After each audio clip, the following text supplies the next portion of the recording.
జమ్మూ పహల్గాంలో పర్యాటకులపై ఉగ్రవాదుల దాడి అత్యంత అమానుష ఏహమైన చర్యని దేశ ప్రజలు ఒకటిగా ఉగ్రవాదాన్ని ఎదుర్కొని టెర్రరిజాన్ని తుదముట్టించాలని మత విభజనలు దేశానికి అత్యంత ప్రమాదకరమని ఘటనపై లోతైన దర్యాప్తు జరపాలని సిపిఎం పార్టీ కేంద్ర కమిటీ సభ్యులు ఎస్ వీరయ్య అన్నారు.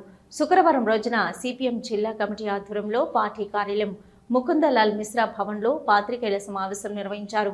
ఈ సందర్భంగా వీరయ్య మాట్లాడుతూ కేంద్ర ప్రభుత్వ వైఫల్యాల గురించి అఖిలపక్షం ప్రశ్నలకు రక్షణ మంత్రి లోపాలు జరిగింది నిజమేనని వార్తలు కూడా వచ్చాయన్నారు. అనేకసార్లు ప్రధాని హోంమంత్రి జమ్మూ కాశ్మీర్లో ఉగ్రవాదం అంతమైందని అన్నారని, పెద్ద నోట్ల రద్దు సందర్భంగా కూడా నకిలీ నోట్లు టెర్రరిస్టులకు అందుబాటులో లేకుండా చేయాలని నోట్లు రద్దు చేస్తున్నట్లు ప్రకటించిన విషయాన్ని గుర్తు చేశారు.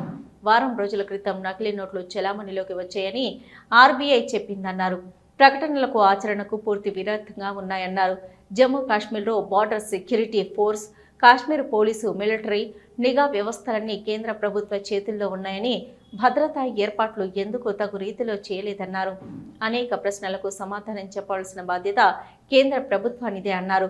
ప్రజల భద్రత, ఉగ్రవాదం అంతం కోసం ప్రభుత్వం పనిచేయలే కానీ రాజకీయ ప్రయోజనాల కోసం వాడుకోవడం తగదన్నారు. ఘటన జరిగిన తర్వాత 143 కోట్ల భారత పౌరులను ఐక్యంగా నిలబెట్టవలసిన సమయంలో మతపరమైన సమస్యగా చిత్రీకరించే ప్రయత్నం జరుగుతూ ఉండడం ఇది చాలా ప్రమాదకరమని అన్నారు. మత కల్లోలాలు, మత విద్వేషాలు రెచ్చగొట్టే ప్రయత్నాలు చేస్తున్నారన్నారు. ఉగ్రవాదులకు కులం లేదు, మతం లేదు. ఉగ్రవాదం అంతా విధ్వంసం తప్ప మరేదీ లేదని, ఉగ్రవాదాన్ని అంతం చేయడం కోసం ప్రపంచ దేశాలు సైతం సహకరించుకుంటున్న విషయం మర్చిపోకూడదని అన్నారు. ఉగ్రవాదాన్ని ఎదుర్కోవాలంటే భారతదేశ ప్రజలందరూ ఐక్యంగా ఉండాలని, మతపరంగా రెచ్చగొడితే అది దేశానికి ప్రమాదమని అన్నారు. కాశ్మీర్ ప్రజలు ఎప్పుడు మతోన్మాదులు కాదని, మత సామరస్యాన్ని కోరుకునేవారన్నారు. కాశ్మీర్ ప్రజలు విభజన సమయంలో ప్రజాస్వామ్యం, సెక్యులరిజం కావాలని కోరుకున్నారని, భూ పంపకం కోసం పోరాటం జరిపారని గుర్తు చేశారు. పర్యాటకులు వెళ్తేనే కాశ్మీర్ ప్రజలు బతుకుతారని, భవిష్యత్తు ఉంటుందని, మత సామరస్యాన్ని కోరుకుంటున్న అలాంటి వారిని మతం పేరుతో ముద్ర వేసే ప్రయత్నం చేస్తున్నారని, ఉగ్రవాదుల నుంచి తుపాకీ గుంజుకునే ప్రయత్నంలో హార్స్ రైడర్ను కాల్చి చంపారని, ఓ యువకుడు ఒక ముస్లిం అని మర్చిపోకూడదని అన్నారు.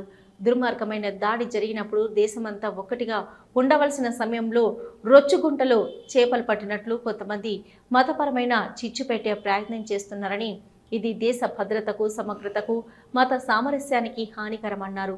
కేంద్రం బాధ్యతగా వ్యవహరించాలి. ఉగ్రవాదానికి వ్యతిరేకంగా ఐక్యంగా ముందుకు వెళ్లాలన్నారు.